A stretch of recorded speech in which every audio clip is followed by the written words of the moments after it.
Prince Harry was condemned for not visiting the Queen privately before or after the death of Prince Philip, a U.S. columnist has claimed. Harry and Meghan Markle have had a busy past few months launching their post-royal careers.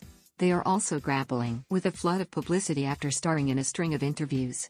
In each, they spoke candidly of their time with the firm, several times accusing the family of things like failing to help Meghan with her mental health struggles and racism against their newborn, Archie.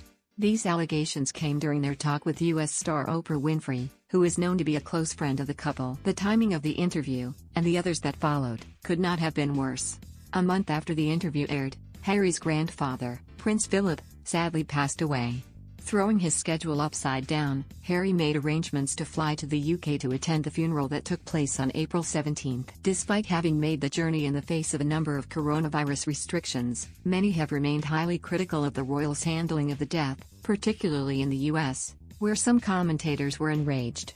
Maureen Callahan, writing in the New York Post, condemned Harry after she claimed he had not privately visited the Queen during the time of mourning. She wrote, "Harry, once the Queen's favorite grandchild, never visited with her privately before or after the recent burial of her husband, Prince Philip.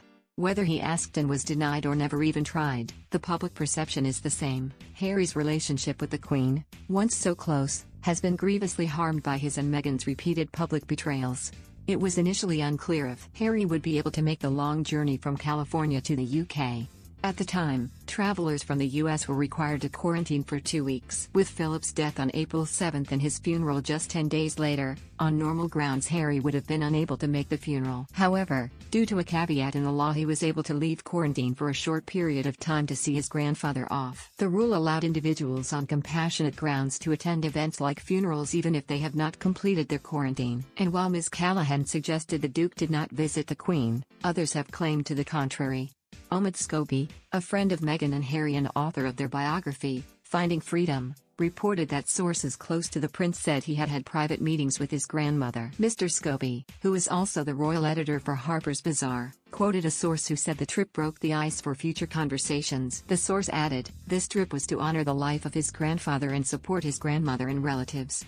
It was very much a family-focused period of time." Saturday broke the ice for future conversations, but outstanding issues have not been addressed at any great length. The family simply put their issues to one side to focus on what mattered.